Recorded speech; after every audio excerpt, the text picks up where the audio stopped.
Bismillahirrahmanirrahim. Assalamualaikum warahmatullahi wabarakatuh. Perkenalkan, nama saya Fani Aktivia Denovis, dosen program studi aktuaria Universitas Taman Siswa Padang. Pada kesempatan kali ini, saya akan memaparkan salah satu mata kuliah yang saya ampu, yaitu akuntansi pertama dengan bobot 3 SKS. Mata kuliah ini merupakan mata kuliah wajib bagi program studi aktuaria program sarjana dengan tujuan kompetensi berfokus kepada pengetahuan, konsep, prinsip, dan aplikasi ilmu akuntansi di dalam mengelola keuangan di berbagai lembaga seperti lembaga pemerintahan dan perusahaan-perusahaan swasta, serta menambah keterampilan bagi mahasiswa di dalam menyusun laporan keuangan.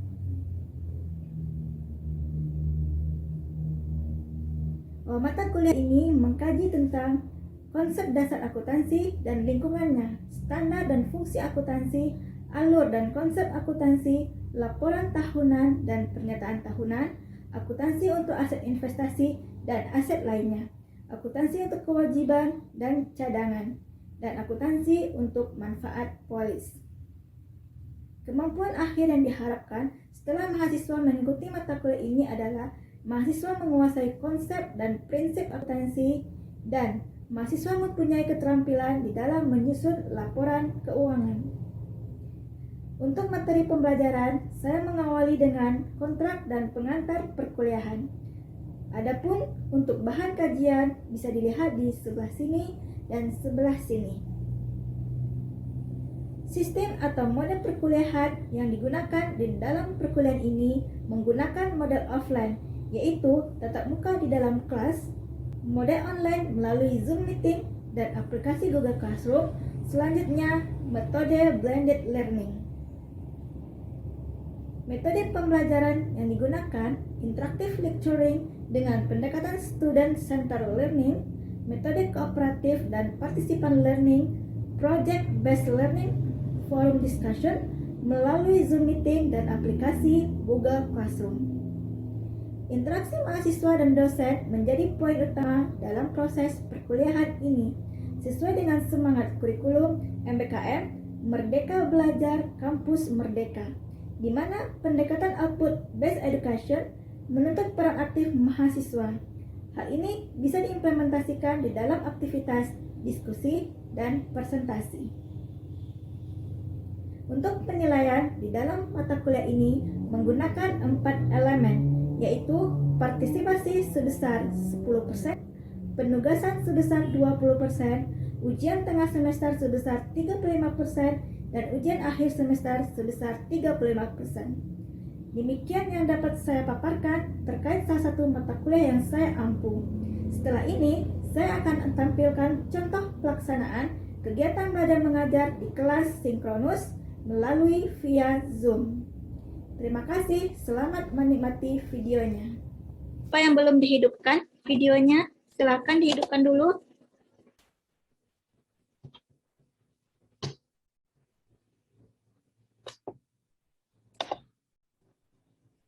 Ini kita berapa orang yang hadir? Hanya 12 orang, Bu. 12 orang, Ibu. Udah hadir semua ya? Belum semua, Bu. Oke, nanti mungkin bisa nanti ya teman-temannya. Mohon diinformasikan ke teman-temannya supaya segera bergabung ya. Baik, Bu. Baiklah, kita mulai saja karena sudah menunjukkan pukul 3 ya. Selamat siang semuanya.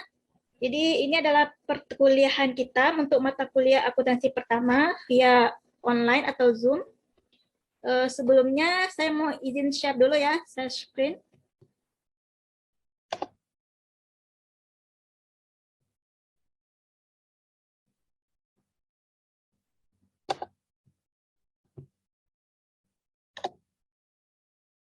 Apakah sudah kelihatan share-nya?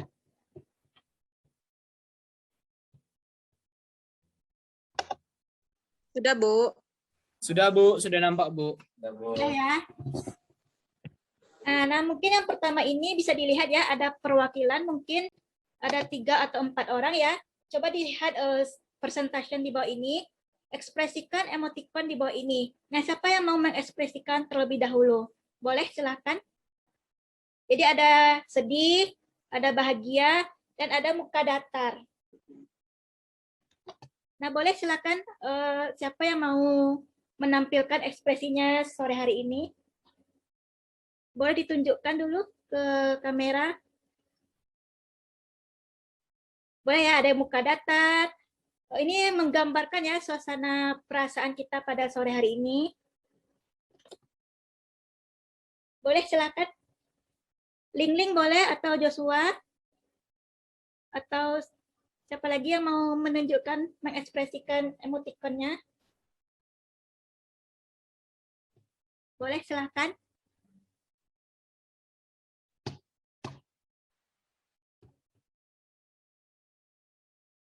Ada yang mau menampilkan Ling? Atau yang lainnya?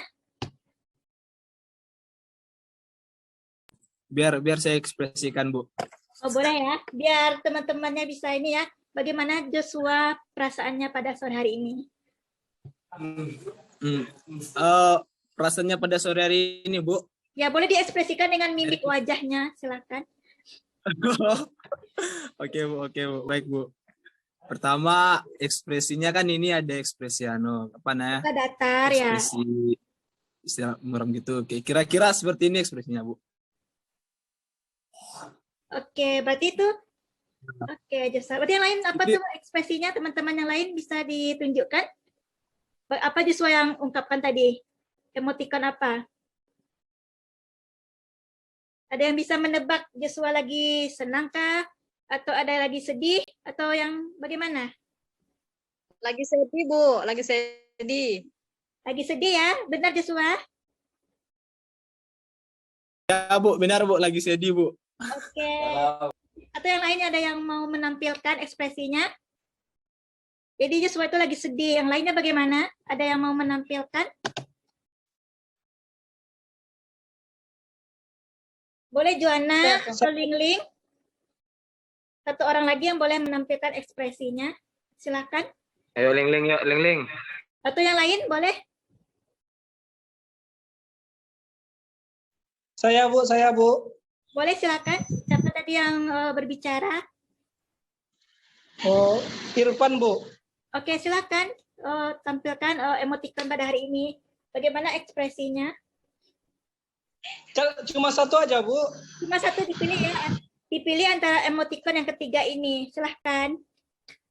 Yang emoticon yang senyum lebar ini Bu. Oh, boleh silakan tampilkan bagaimana ekspresi wajahnya. Biar teman-temannya tahu ya, kelihatan. Oh, tunggu Bu. Tuh. Kayak gini Bu. Boleh? Okay. Sudah Bu. Jadi itu teman-teman lain ada yang bisa nebak Joshua, bisa nebak si Irfan? Lagi senang, Lagi sedih, Bu. Lagi senang dia, Bu. Lagi senang ya. Happy. Lagi senang yang senang ya. Oke, ada Bu, lagi. gak kedengaran, Bu. Kenapa? Gak kedengaran, Bu. Kenapa? Gak kedengaran, Bu. Iya, Bu. Masih dengar suara saya? Ada masih Sudah jelas, Bu. Sudah kedengaran, Bu. masih kedengaran? Sudah, Bu, sudah. Oke, Jelas, Bu, jadi ada jelas. beberapa ekspresi ya. Mungkin bisa nanti dipraktekkan sendiri ya. Ada muka datar, sedih, senang. Sesuaikan dengan ekspresinya pada sore hari ini. Nah, baiklah. Kita lanjut lagi ya ke materi kita pada sore hari ini. Sebelumnya saya mau share screen dulu ya, share screen yang lain.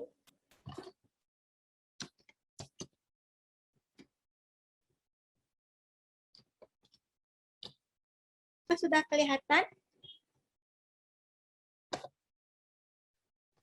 Sudah, Bu. Sudah ya?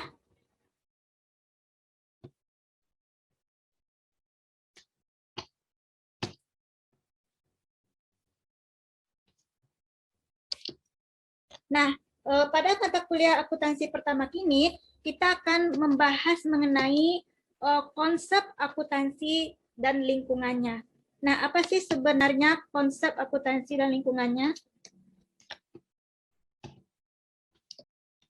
Nah, kita lanjut ke topik-topik ya. Ada beberapa topik. Yang pertama itu adalah sifat-sifat informasi akuntansi. Nah, kemudian kita akan berbicara mengenai pemakaian laporan keuangan. Nah, ketiga itu adalah hubungan antara akuntansi dan bidang lainnya. Yang ketiga itu profesi akuntan. Yang keempat itulah bidang spesialisasi akuntansi. Nah, yang terakhir, peranan akuntansi di dalam masyarakat. Nah, nanti akan kita bahas persatu, apa itu sifat-sifat informasi akuntansi, pemakaian laporan keuangan, hubungan antara akuntansi dan bidang lainnya, kemudian profesi akuntan, bidang spesialisasi akuntansi, peranan akuntansi di dalam masyarakat. Nah, di sini adalah sifat-sifat informasi akuntansi. Di sini ada beberapa berisi data keuangan dari transaksi perusahaan yang diungkap dalam satuan uang. Nah, itu yang pertama. Jadi sifat-sifat informasi akuntansi itu adalah, yang pertama itu adalah berisikan data. Jadi data-data informasi keuangan itu disebut dengan laporan keuangan. Kemudian apalagi sifat-sifatnya? Yang kedua adalah peristiwa ekonomi yang mempengaruhi kondisi keuangan dari suatu entitas. Nah, itu adalah sifat-sifat dari informasi akuntansi. Nah, yang ketiga adalah pencatatan data transaksi dapat dilakukan dengan pensil, pena, atau dengan berbagai jenis mesin atau komputer. Nah, di sini pencatatan transaksi keuangan itu bisa dijelaskan dengan menggunakan pensil, pena, ataupun media-media lainnya. Nah, yang keempat adalah catatan data harus disortir, dikisarkan, kemudian disajikan dalam bentuk laporan keuangan. Nah, tujuan dari mata kuliah akuntansi ini adalah untuk menyusun laporan keuangan. Jadi, mahasiswa itu diharapkan mampu dia menyusun laporan keuangan. Itu yang dikatakan dengan tahap pengiktisaran akuntansi. Nah, berikutnya adalah pemakaian laporan keuangan. Kita akan berbicara mengenai siapa-siapa sih pemakai laporan keuangan tersebut.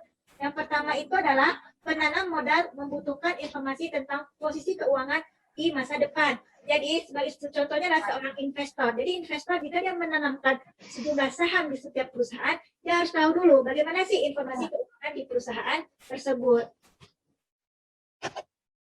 Nah, yang kedua adalah si kreditur dan supplier. Apa sih guna laporan keuangannya? Jadi si kreditur dan supplier perusahaan ini menilai apakah sehat keuangan tersebut agar dapat dia menjual atau kepada si perusahaan. Jadi kreditur dan supplier perusahaan akan menilai sehat tidaknya keuangan perusahaan dan menilai risiko terhadap kredit yang akan diberikan kepada si perusahaan. Yang ketiga itu adalah lembaga pemerintah. Jadi lembaga pemerintah ini gunanya apa? Informasi keuangan, yaitu untuk informasi mengenai aktivitas keuangan perusahaan guna keperluan perpajakan dan perundang-undangan. Kemudian yang ketiga adalah si karyawan. Apa sih gunanya? Gunanya itu adalah karyawan dan organisasi juga berkepentingan terhadap stabilitas dan profitabilitas dari perusahaan tempat dia bekerja. Itu si karyawan tadi itu dia membutuhkan informasi keuangan. Nah, itulah si pemakai dari laporan keuangan tadi. Yang pertama adalah si investor atau penanam modal. Yang kedua itulah kreditur dan supplier. Yang ketiga, lembaga pemerintah. Yang keempat adalah karyawan dan organisasi karyawan lainnya. Kemudian kita lanjut ke topik berikutnya. Yang terakhir ini adalah tujuannya. Kita lanjut ke pemakai tadi. Pengelola perusahaan atau manajemen menggunakan laporan keuangan untuk mengambil keputusan atau pertimbangan. Nah, berikutnya adalah hubungan akuntansi dan bidang lainnya. Apa sih hubungan akuntansi dan bidang lainnya? Kita lihat poin yang pertama. Yang pertama itu adalah setiap tingkat jabatan dalam perusahaan akan selalu mempunyai hubungan dengan masalah akuntansi. Jadi yang kedua, poinnya semakin tinggi tingkat kedudukan seseorang, semakin besar pula kebutuhan untuk memahami akuntansi. Yang ketiga, akuntansi ini mempunyai peran penting di dalam masyarakat modern dan berbagai macam jenis perusahaan. Kemudian, apalagi hubungannya dengan bidang lain, setiap pihak dalam satu organisasi atau perusahaan dipengaruhi oleh akuntansi dengan berbagai cara. Kemudian yang selanjutnya kita akan berbicara mengenai profesi akuntan. Nah, di sini akuntansi itu jika dia lulus ujian sebagai seorang akuntan atau dinamakan dengan profesi akuntan. Jadi, akuntansi ini sama halnya dengan profesi hukum, dokter, ataupun insinyur. Jadi, seorang akuntan itu, dia juga harus memiliki kredibilitas dan kemampuan sebagai seorang profesi akuntan. Nah, profesi akuntan ini perkembangannya cukup cepat di dalam bidang teknik dan teori akuntansi, mengakibatkan terjadinya kenaikan jumlah orang yang berkecimpung dalam profesi ini. Jadi, setiap perusahaan, misalkan perusahaan swasta maupun pemerintah, yang membutuhkan seorang akuntan untuk menyampaikan, untuk mencatat, dan menyusun laporan keuangan di sebuah perusahaan. Nah, itulah profesi seorang akuntan. Kemudian, faktor-faktor penunjang pertumbuhan profesi akuntan. Apa saja faktor-faktornya?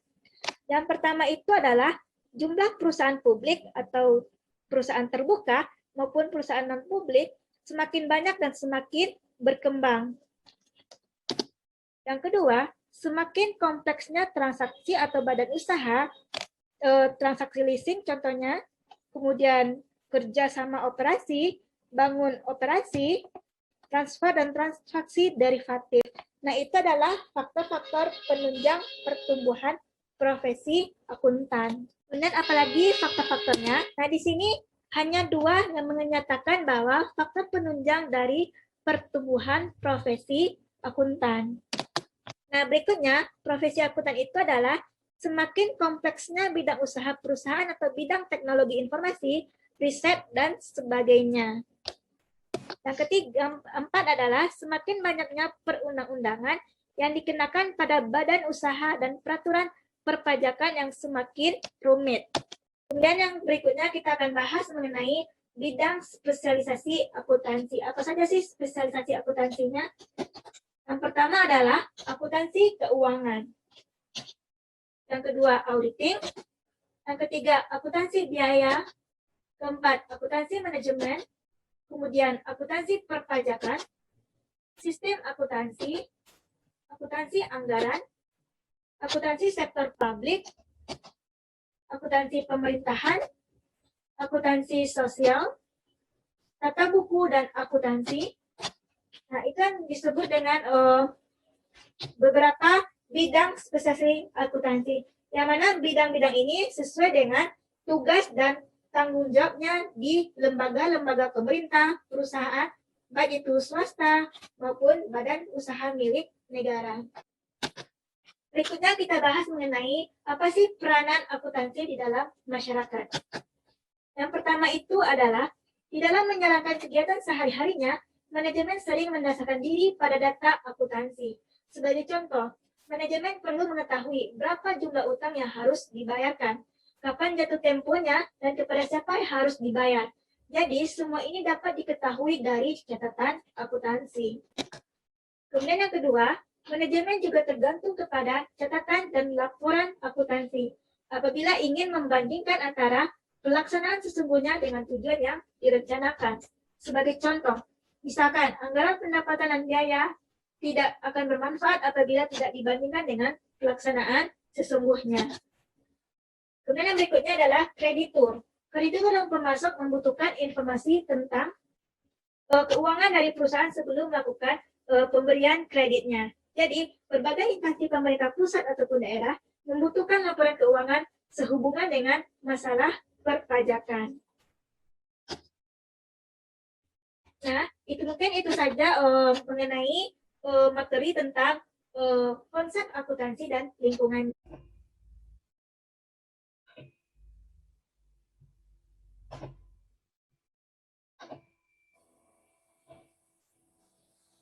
Baiklah, kita saksikan video mengenai materi mengenai keuangan atau akuntansi.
Nah, itulah video ya, sedikit video mengenai keuangan atau akuntansi, konsep akuntansi dan keuangan.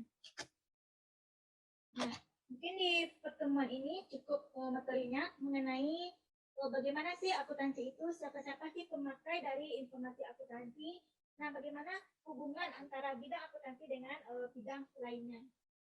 Nah, mungkin ada yang mau ditanyakan? Jadi kita diskusi saja ya mengenai topik kita pada hari ini. Mengenai akuntansi, apa itu akuntansi, apa itu si pemakai akuntansi, dan bidang-bidang dari spesialisasi dari akuntansi sendiri. Ada yang mau ditanyakan sejauh ini mengenai materinya?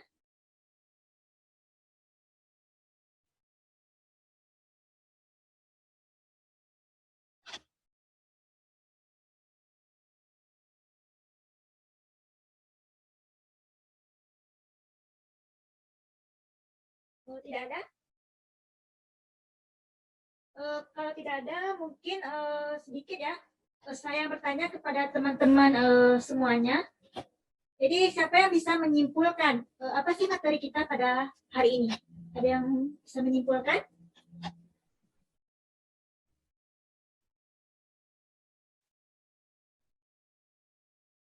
Ada yang bisa menyimpulkan?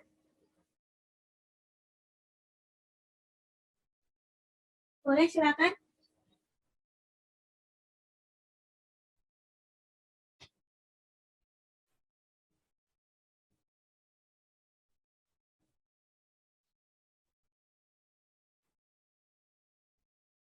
Tidak ada yang bisa disimpulkan? Atau saya tunjuk saja ya. Mungkin dari Sulistyo Tinggi, ada mana orangnya? Ada hadir?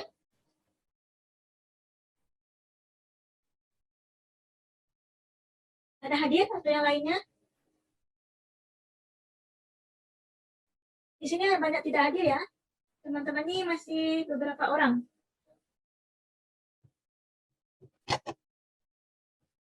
Ada yang hadir?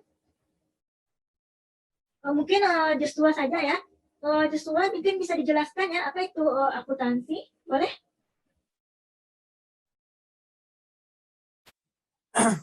Baik, Bu.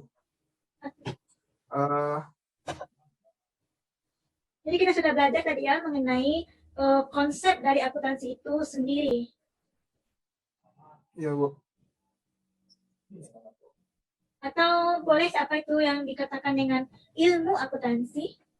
Oh, izin Bu bertanya. Boleh? Ya Bu, oh, nama saya Putra Febrianda bertanya kepada terkait materi kita pada hari ini. Ya. Jadi pertanyaan saya, apakah semua yang berkaitan tentang keuangan perusahaan dihitung menggunakan akuntansi Bu? Atau Ya. misalnya dihitung oleh seorang akuntan? Ya. Terima kasih Bu. Baik. Mungkin Putra Febriana ya menanyakan apakah setiap perusahaan itu mencatat menghitung keuangannya apakah oleh seorang akuntan, begitu? Ya Putra? Iya Bu. Baik. Setiap perusahaan itu untuk menghitung atau mencatat transaksinya itu dibutuhkan oleh seorang bukan akuntan. Misalkan dia itu adalah seseorang yang paham dengan informasi keuangan dan pencatatan. Jadi tidak harus seorang itu seorang akuntan. Dia mengetahui bagaimana sih proses pencatatan di dalam akuntansi. Misalkan si A dia lulusan akuntansi misalkan, atau dia paham mengenai pencatatan akuntansi. Nah, dia bisa menghitung, mencatat dari pelaporan akuntansi itu sendiri. Sedangkan kalau nanti bisa dia ada pemeriksaan keuangan atau audit, nanti baru dia seorang profesi akuntan lah yang bertugas untuk mengaudit laporan keuangannya. Itu Putra. Jadi yang menghitung atau yang mencatat transaksi keuangan perusahaan itu yang mengetahui, yang paham dengan informasi tentang akuntansi. Itu. Oke Bu, terima kasih Bu. Baiklah, ada lagi? Izin Bu bertanya, Bu. Boleh silakan Joshua. Baik, Bu. Di dalam akuntansi ini kan Bu, kita lihat banyak angka-angka. Lalu di dalam laporan itu maksudnya dalam laporan keuangan itu banyak angka-angka yang harus memang dijembatkan. Nah, pertanyaannya, apakah dalam akuntansi itu terdapat persamaan? Adakah persamaan antara akuntansi itu dengan matematika, Bu? Karena kan kalau kita lihat persamaannya itu. Nah, ini dinamakan nanti pencatatan itulah persamaan dasar akuntansi. Yang mana persamaan dasar akuntansi itu dihitung dengan sebuah rumus atau persamaan, itu adalah aset sama dengan hutang ditambah dengan modal. Jadi perhitungan itu menggunakan perhitungan matematika, tetapi di dalam akuntansi ada punya rumus tersendiri. Misalkan mengenai akuntansi biaya. Nah, akuntansi biaya ini dia menghitung ya, di dalamnya menghitung tentang biaya, misalkan biaya. Kira-kira mungkin dia hampir sama menghitung, hanya saja bagaimana dengan perhitungan antara di akuntansi sama perhitungan di matematika gitu, Bu. Terus yang mau ditanyakan, poin-poinnya apa? Apakah sama perhitungan akuntansi dengan matematika? Itu ya? Iya, Bu, itu. Iya, Bu. Mungkin ada sedikit berbeda ya antara akuntansi dengan matematika. Kalau akuntansi itu adalah seni ya, seni pencatatan dari informasi atau transaksi keuangan, administrasi, biaya administrasi, biaya angkut, biaya penyusutan. Nah, itu dikatakan dengan akuntansi. Sedangkan kalau di matematika mungkin lebih ke penghitungan rumus dasarnya. Seperti itu, Joshua.